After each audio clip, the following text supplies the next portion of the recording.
Alright guys, it's time to create our first Amazon product listing.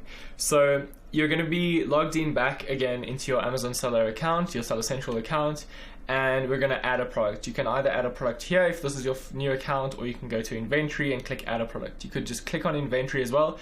We're just going to use the shortcut and click on add a product. So now we could either list a product using an ASIN. So this is another product that's on Amazon. We can copy the ASIN and paste it here. However, we want to create a new product listing. The reason being is if you enter a product that's already on Amazon, you're going to be competing for the buy box, and that's the box on the Amazon listing that will cycle through sellers who are all selling the same item. We want to differentiate, and we want a private label, and we want our product to be unique so that we don't have to even compete for the buy box. So what we're going to do is we're going to click on create a new product listing, and then we're going to be presented with the product categories on Amazon, so just so we can categorize our product as before. So for argument's sake, we're going to go ahead and use the camping sleeping bag liner that we found in the previous videos. So let's scroll down and find it in patio home sporting goods. Then camping and hiking equipment, sleeping bag accessories, and sleeping bag liners. So now our product is correctly categorized. So we're going to go ahead and click select, and then we'll be presented with this page. Now this information is with relating to our actual product listing. We don't have to complete everything. However, everything with an asterisk we do have to complete. So let's just go ahead and fill the stuff in. Product name, let's just camping sleeping bag liner. This stuff doesn't have to be perfect yet, because we can go ahead and edit our listing afterwards. This is just essentially to get it set up. Manufacturer, now this can be your company or the brand that you're creating. So let's go manufacturer. You are the manufacturer. What shall we call our sleeping bag line? Let's call it Outdoor Wolves is the brand that we're listing under. Our manufacturer part number, now this is just a essentially an identifier that you use within your company. So this can be anything. You can completely make this up. Let's just go camping sleeping bag liner blue. So that's our identifier within our own company, so we don't have to worry too much about that. Brand name, again, we can just make that Outdoor Wolves. That's basically the brand that is going to be sold underneath, that we're going to sell the sleeping bag liner underneath. Then once we get to the bottom here, product ID.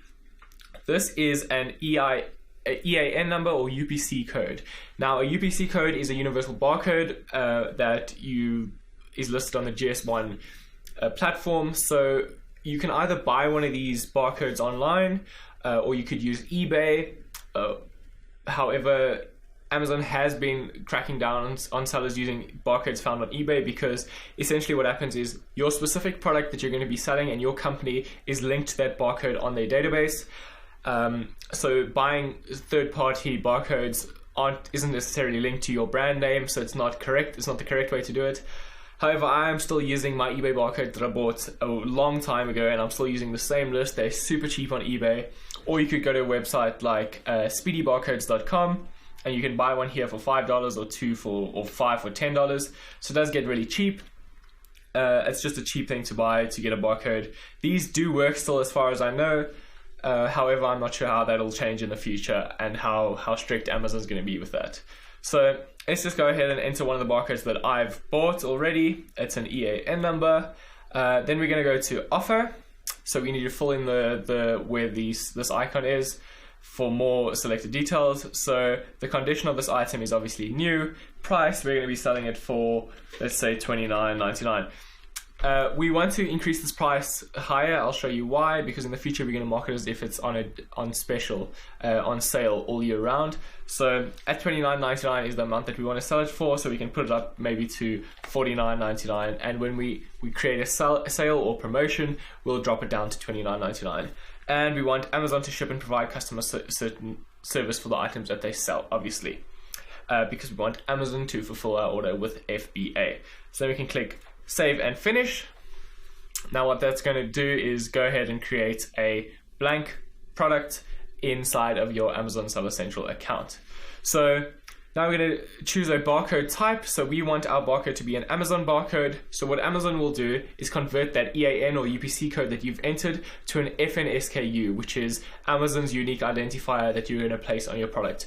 Barcodes can be very confusing. I'll do a video on what all the barcodes mean and all the different codes mean. However, an FNSKU is the code that we want to eventually stick on our product with no other barcodes on our product, because we're only going to be selling on the Amazon Marketplace.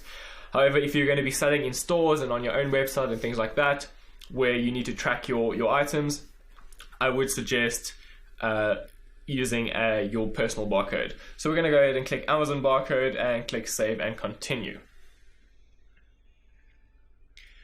So Amazon's going to go ahead and create that for us. We don't have a shipping plan. Okay, once that's done, we can go to inventory, we can go to manage inventory, and we can see if our product has shown up. And there it is, camping sleeping bag liner.